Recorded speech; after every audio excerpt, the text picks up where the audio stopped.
Hello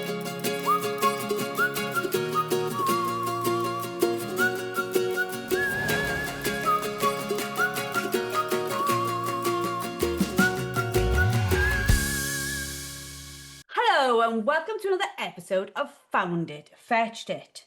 This year the LWDG is 10 years old, and also this year Family Dog Services are 10 years old. So LWDG Group expert Claire Denia is joining me for another episode where we're going to talk about 10 years working inside a canine-based business. Now, I haven't seen these questions at all. So Claire's going to ask me the questions. I have no idea what they are. I'm going to answer them and then Claire's going to answer them. So it's a little bit like a business blind date. Claire, are you ready for this? I think so. Are you ready for this? Because you don't know the questions. I'm slightly nervous, but I'm slightly excited as well.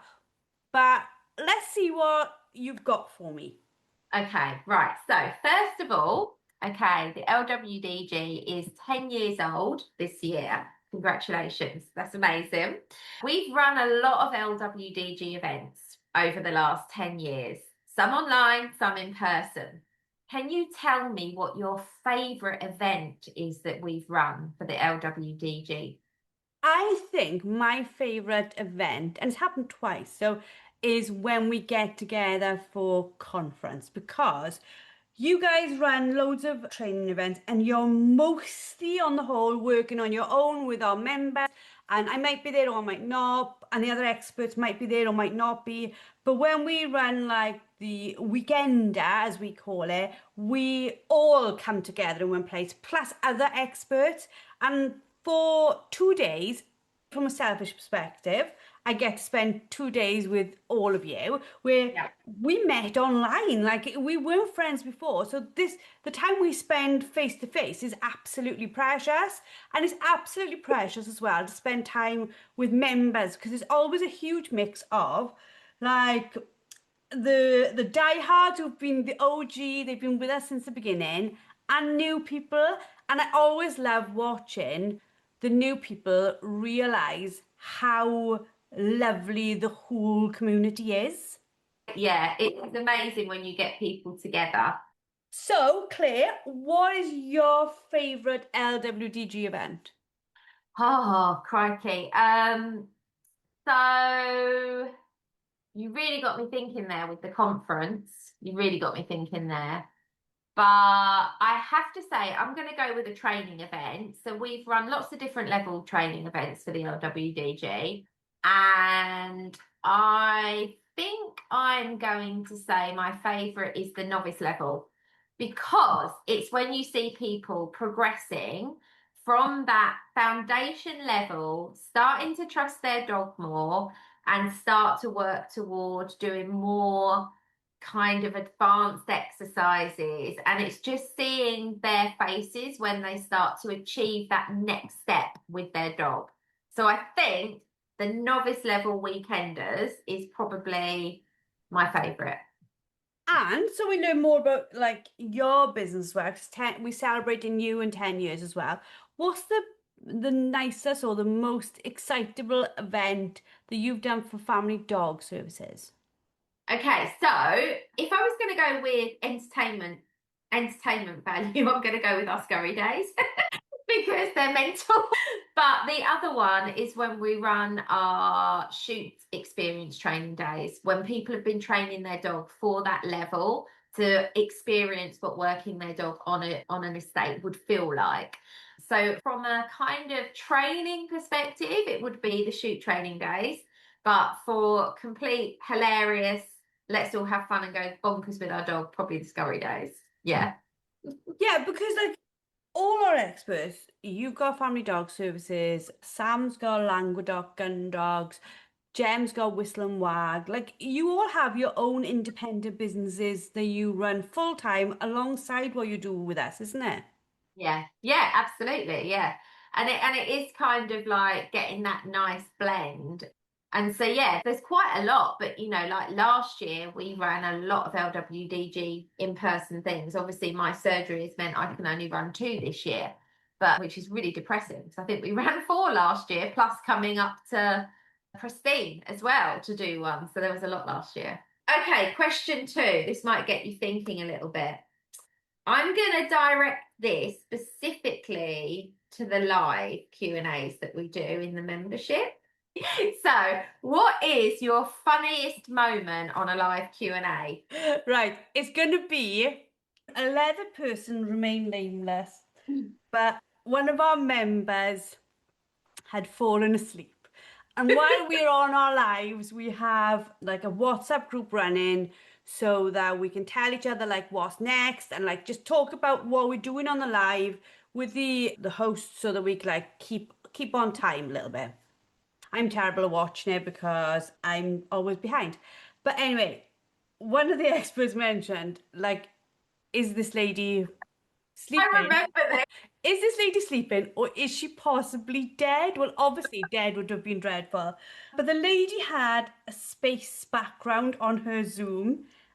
She sort of was slumped in the chair. This was probably the first time I'd seen somebody sleep on one of our calls as well.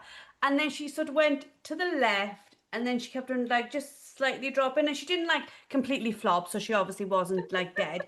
But she was like slowly, like as she was getting deeper into sleep, going down the thing. And well, I've never laughed so much in my life. And what made it worse was as we were trying to ascertain in the WhatsApp group if this lady was okay, like not that there was anything, I didn't have a phone number to phone her and say, "Are you okay?" And because it's the first time we'd gone through something like this, like one of the experts sort of wrote, "Is so and so dead?" And then, like, well, that was the end of it. It sounds dreadful. It sounds like we were laughing at a dead person, but we weren't. But it was because whilst we were talking about whether she was seriously okay or not, we were also watching her go through space down and down and down on her chair. And I just, at one point, I think if I remember, I had to knock my video off and laugh and go on audio off and just laugh out loud because I was like, oh my God, what's happening? But since that day, because that was many, many moons ago now, since that day, loads and loads of people fall asleep. So, like, we do try to keep people as excited as possible. But I think at the end of long days, sometimes when you sit in listening to people, we could probably put you to sleep. I don't know. It was really funny. I remember that exact thing, and it was absolutely hilarious. And I have to admit, yes, there was a moment where I think we all were a bit worried about her. And then we were like, oh no, she's definitely like Justice League. Before the end of the course, she did sit back up and open her eyes and She listen to us did. again. So She we, did. Yeah. but now it happens really regular, doesn't it? Like not savvy people, but a lot of people keep their videos off. Oh my God, it's made me think of another one. Remember the lady, bless her, who was on video and her husband walked around in the background naked, and Yes, I then do I remember. hadn't seen because obviously we're not watching 50 screens at once, right? This isn't the Truman Show. We're talking to each other and we're trying to help people. So I put up the recording and I didn't think anything of it. And then I had this email and a message and someone else saying, please, could you get it down? Because my husband is naked in the Yeah, call. And I was I like, remember. what? And then I had to go scrolling through. I had to take it down, scroll through and find the naked bum. And it was wandering around all in the background. Well, I did laugh at that one as well. Yeah, that was funny too. I remember that one. And because we couldn't take the whole call down, I just had to censor. I spent about 25 minutes censoring the bum, like literally making sure that in no screen could you see the bum. People might be now trying to find that. You realise if they're going to Yeah, start. they won't find it because I did censor the bum really well. But also, what I did from that point, because everything's a learning curve. From that point, now I pin the speakers. So pretty much, unless it's somebody talking, you only ever see the speakers and recording. But yeah, even now we Sensible. have to remember. Like I don't know about you, I have to remember sometimes to what I'm doing if somebody else is talking, that I'm still on the video. Yeah, I know it's really difficult. What about with you? What's the funniest thing that's happened training? Because you train live, so like that must sometimes be a laugh a minute. Yeah, yeah, it is. I think, okay, so I'm going to give you this one. There's quite a lot in my head that I could embarrass John and tell you ones about John. I'm going to tell you ones about me because then that's just fair, isn't it? So I was teaching a group and it was male and female clients in the group. But basically, someone's spaniel was getting distracted on the way back. So my suggestion was, and it did work, but my suggestion was to the handler, who was a male, was to, I said, just position yourself And I said, just get your hands, put your hands down in between your legs and just pretend to play with to get your mummy's attention. So they kind of guy start putting his hands down in between his legs, squatting on the floor, pretending to play with something. And the whole class erupts into laughter because I'm completely unaware what this is looking like from where they're standing. And then realization hit me, and we were all just in hysterics. And yeah, it was just hysterical. I'm gonna go with that one. I'm gonna go with that one. That is a pretty hysterical one because after 10 years of working with you, sometimes you so innocently say sentences without Yep. thinking them through. And like you have me, Jem, Sam, the members rocking. No, I just, yeah, John says I'm naive. I think he might be right. Okay, next question for you, Jack. Can you think of a moment where you got hit with a realization that you were running this amazing membership and it was real? It was a business, not just a little social media gathering. Was there a moment in your head? Probably when we won the Rural Business Award because I think from the point we opened the membership, like at the beginning, we used to earn like £200 a month. It was like tiny. And like it was a business, but it wasn't a business. Like genuinely, what does £200 get you? And like it was just something that I thought would have been a good idea. And I never expected it to be what it is today. And I never expected for us to have worked together so long and helped so many people. But when we won the awards, which was 21, I think, Yeah. 2021, we'd been through COVID, we'd kept people training, we'd worked so hard when the world had basically stopped because of COVID. We'd kept people training their dogs, and I was so proud of that. And then when we won the Rural Business Award, I was like, oh wow, this is like a proper business that other people see as a business. Not just me thinking, oh, this is what I do as a living, other people seeing it as the same. And I think from that moment, it's always felt like a business to me. But every day, you know it from the feedback you get and the other experts, the emails we get sent thanking us every day. I know we make a difference. I know we make a flipping massive difference. So I've always known we've helped people, but it was the award that made me think, oh wow, this is a business. What was it for you? So it was one day when I was standing out teaching and it was raining, it was windy, it was so muddy. I fell on my ass, my bottom, and I got up and I looked at my phone and I was like, I've got to work like this for another 3 hours. And all of a sudden I was like, this is no longer a jobby hobby. This is now a real job and I'm getting dirty doing it. Because It was a you're the realization. same. You didn't expect it to be a business, did you? So it was supposed to be a business for John originally, and I was just supposed to be involved on a small scale at the weekends. Because you actually have another full-time Yeah, running business. Like we talk about this all the time, like where do you find time? But yeah. you have a massive salon. Yeah, I know. And that's the thing. So, originally training dogs was our hobby. It was a hobby and we loved it. And we studied and we went on courses and workshops and seminars and we just absolutely adored it. And then when John was being made redundant, I just said to him, like, you need to make a career out of this. And it was for him. It was essentially for him, not for me. But the bit, and I was only supposed to get involved at the weekends. But because I had retired from hairdressing because of my symptoms from lupus and fibromyalgia, meaning that cutting hair was incredibly painful on my hands. My joints, were struggling. I'd been told that I would be on a walking stick within, a few years. So I was basically doing admin in the salon and I was just meant to be helping John at the weekends with the dog training. And the business grew so fast and we both loved it so much that I ended up getting one of my staff in the salon to become my full-time manager so that I could spend time out with John.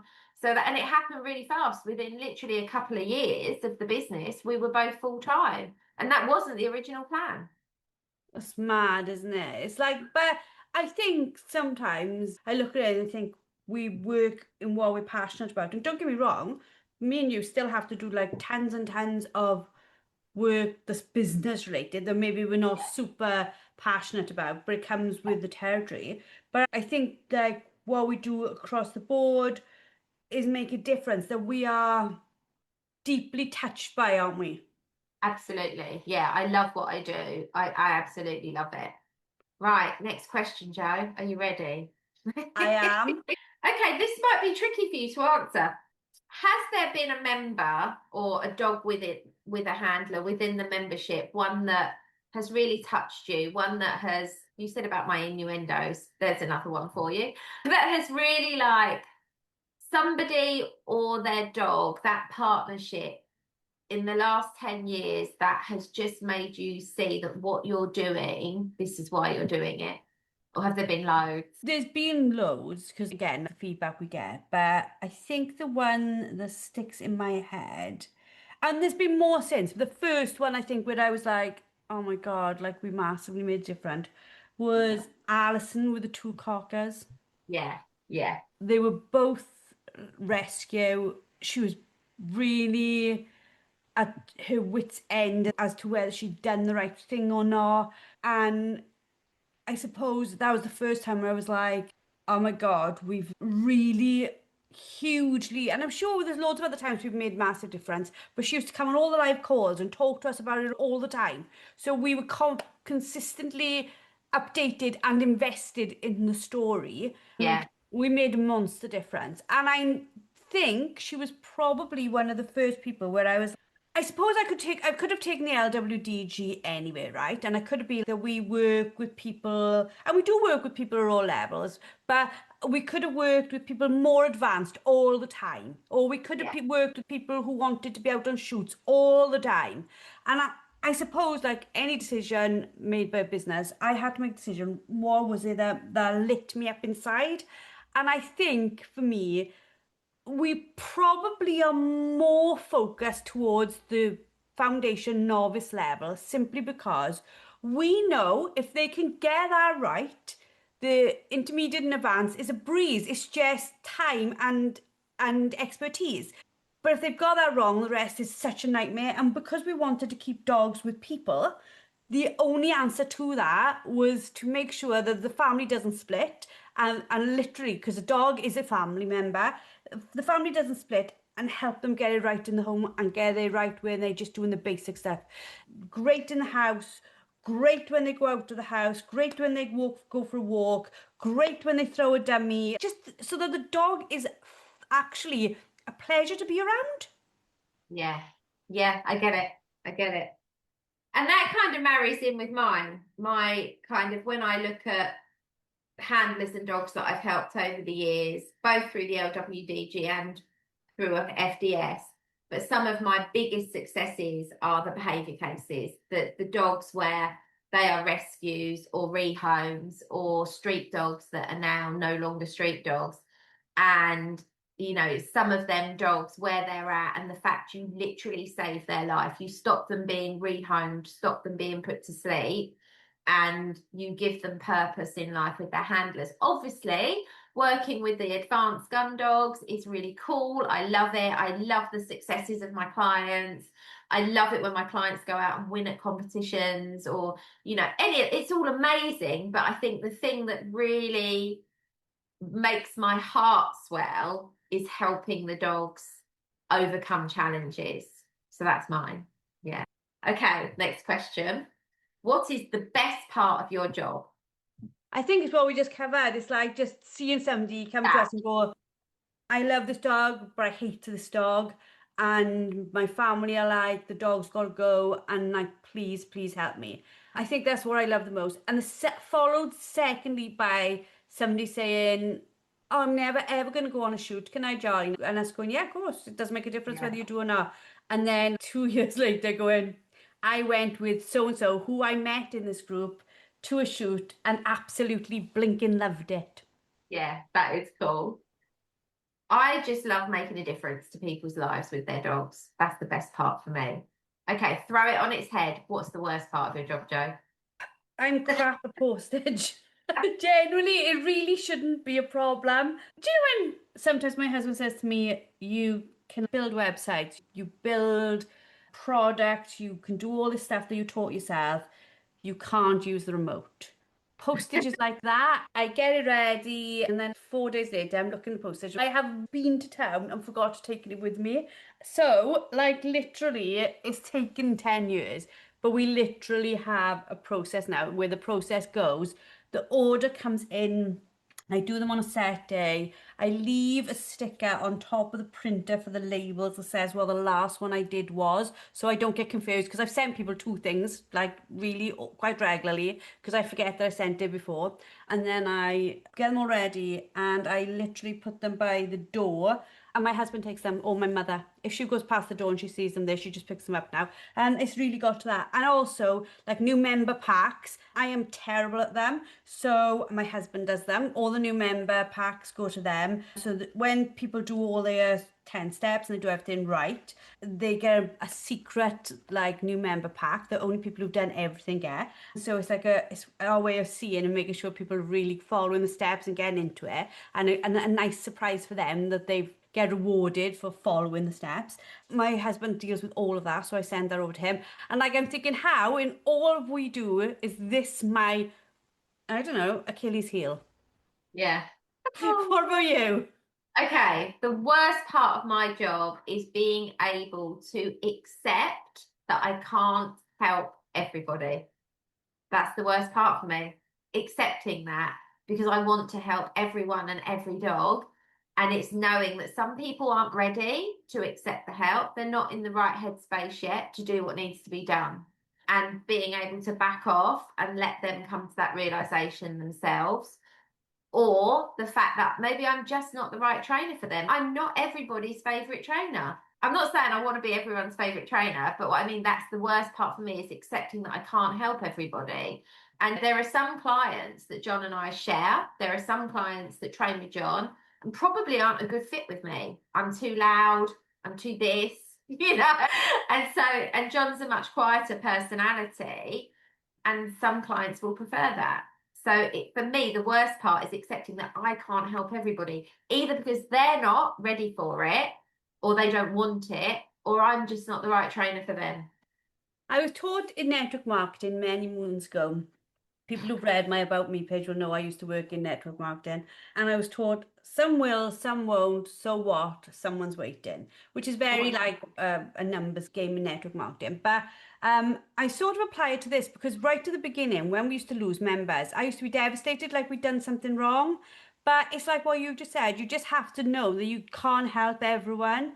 And I can almost tell who will get the most out of us bizarrely like about those new member packs because like when I can see they're invested and they listen to what we ask them to do, I'm like, you're going to be okay because you listen. And then sometimes like people will want to leave and they leave because it's easy to leave us. You just press a button and I can look at their activity log just to look back in God. reference and I'm like, you didn't open a page. And I'm like, of course we didn't help you. We can't help you if you don't let us help you, sort of thing. So it's the same type of thing, isn't it? You just can't get Yeah, through to everyone. absolutely. And it's being okay with that and knowing that there's somebody else waiting. I've come to the realization I can't waste my time on people that don't want my help when there's people waiting for my help. I like that. Okay, Yeah. Joe, number 7, we're nearly there. You have got to pick a non-spaniel breed for your next dog. What would it be? I'm going to get kicked up the bum for this now. It would either be a Romano Legato, Oh, a poodle. yeah, nice I choices. absolutely love the Legato. I think they're just Yeah. adorable. And we have a member who takes them to shows and also works them. The dog's noticeable, isn't it? Because they're different. So I see the dog normally before I see the person, bless them. And I'm like, oh, I know that dog. But yeah, I think they're really lovely. But also, I think it's because Megan has got that poodle cross thing. And it's so flipping intelligent, like ridiculously intelligent. And I'm thinking these must be either incredibly easy to work with because of their intelligence or incredibly hard. I like them. I like them. I like working with them. Poodles are nice. What about you? If you couldn't have a Labrador, Okay, so it's for me, it would have to be a big dog. I'm not a small dog person, not because I don't like small dogs, I love them, but I'm too clumsy on my feet to own a small dog. I would fall over it. So it can't be small. So that limits me because some of the breeds I really like are just too small. So they're out of the equation. So it would have to be for me, I think, possibly a red setter. I just adore them. Just adore them. Or a golden retriever. golden retriever's too close to a Labrador. I Let's know, say. I know. That's why I said red setter first. I said, but there's a theme here. I think both would look nice with me.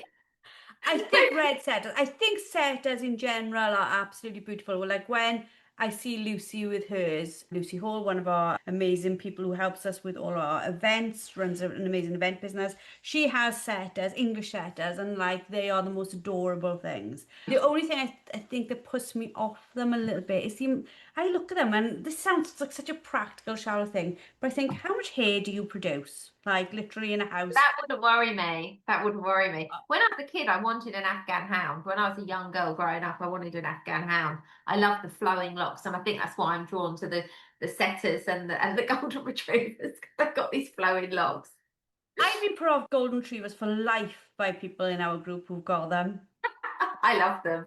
I think they're great, and I think they match my personality as well. I think I am very golden retrievery in personality. I'm very bouncy, bubbly, noisy. What did John choose? Because Claire asked John these questions beforehand. What did Yeah. John choose? John said either a Springer Spaniel or a Gordon Setter. I see John with a Springer. Yeah, he used to want a cocker, but he really, really likes Springers now. But he's always adored Gordon Setters. He thinks they're stunning.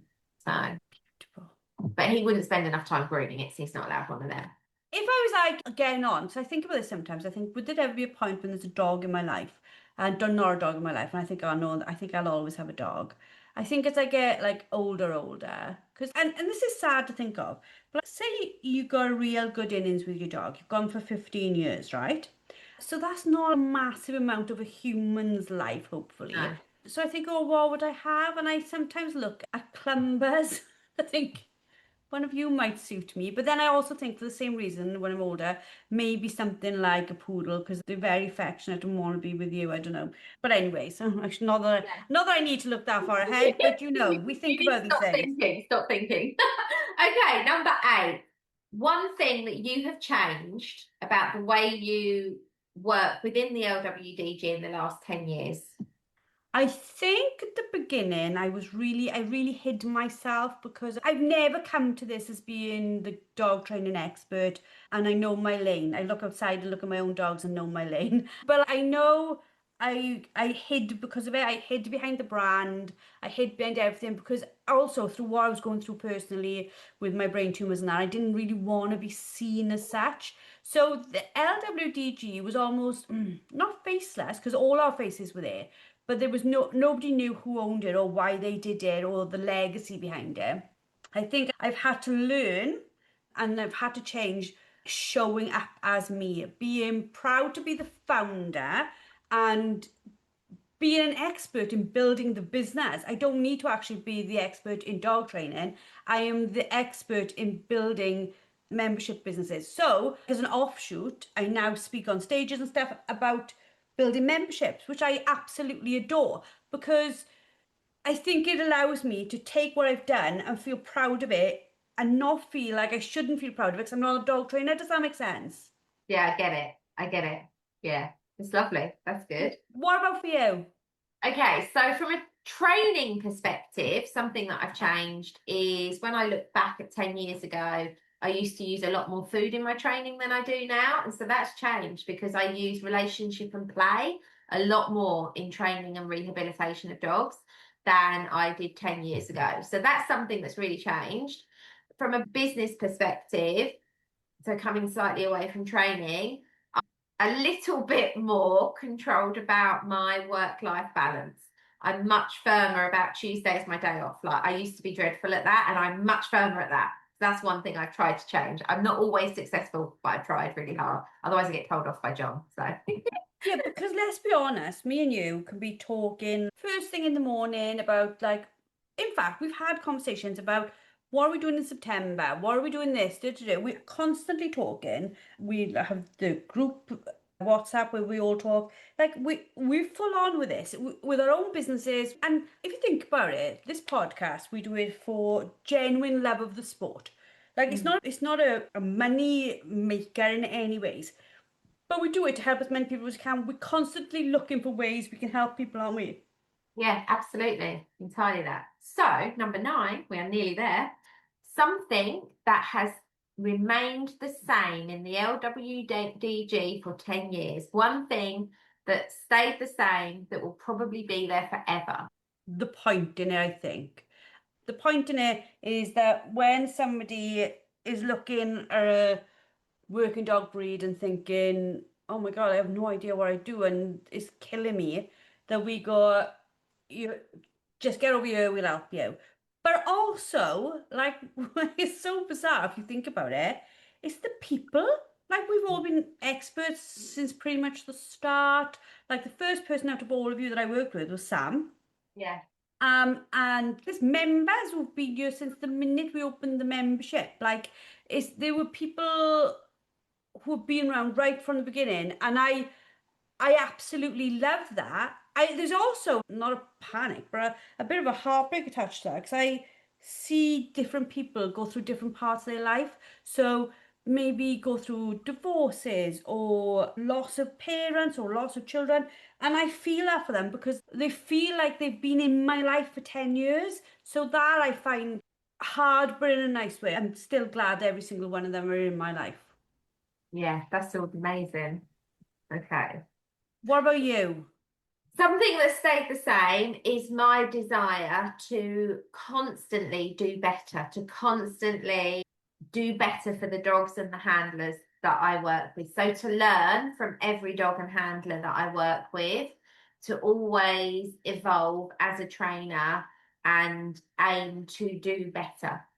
That. Which I think I love loads about you, but I think I love that about you in the fact that you never have ever come to the table and said, this way is the only way. You've always gone, and I've read this, or I heard that, or I went on this course. And it's that, open attitude to learning that keeps everyone evolving, isn't it?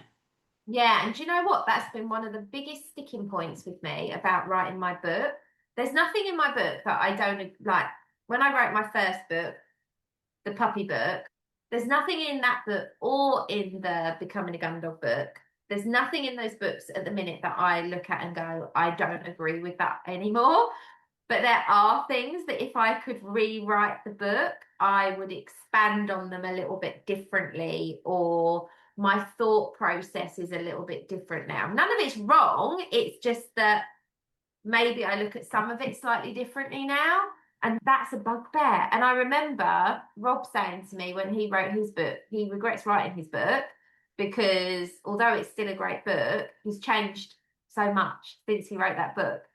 Totally get it. I look at my book now and I'm like, oh my God, is it time for a revised edition? Because I could add more. I could make that bit easier to understand.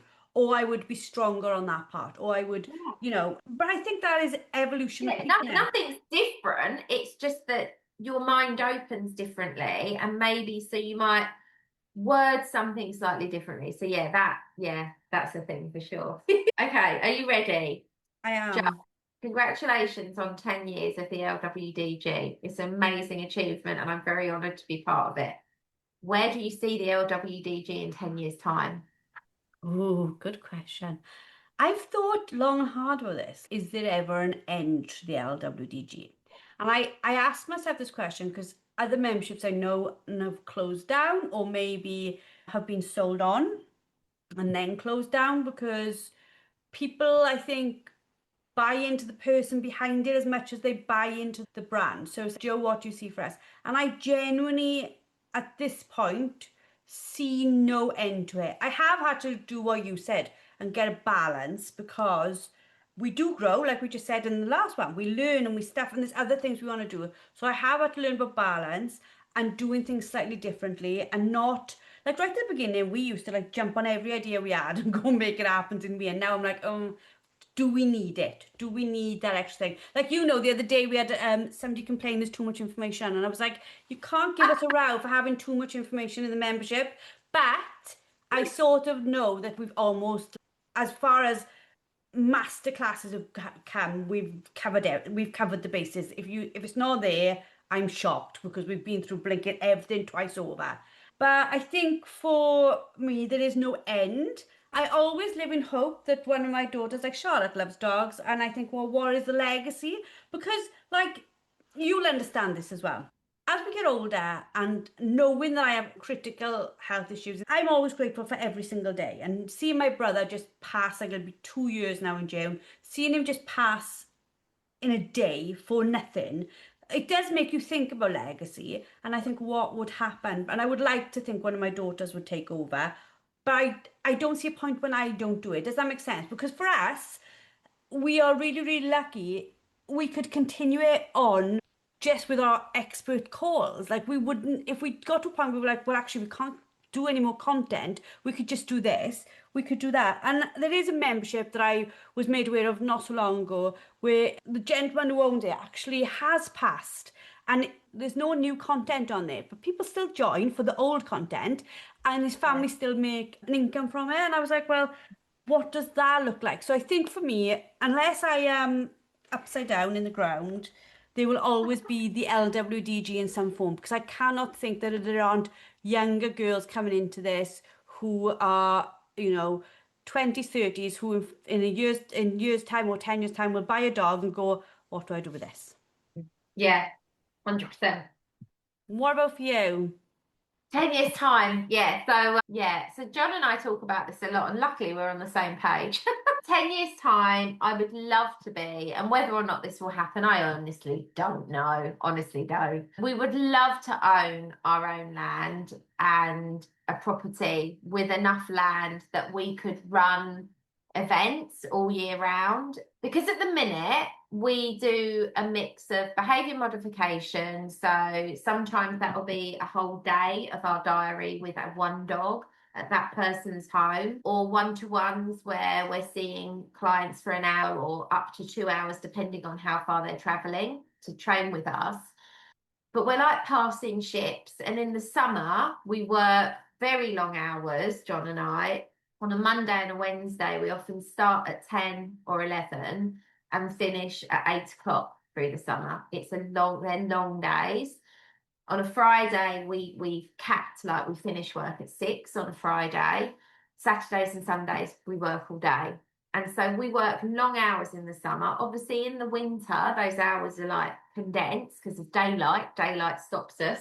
But we're like passing ships because although we're both out teaching, we're teaching separate clients when it's one-to-ones in separate fields, and we work hard. And it would be really nice in 10 years time to maybe only do one day of one-to-ones, and the rest of the time training weekends, training holidays.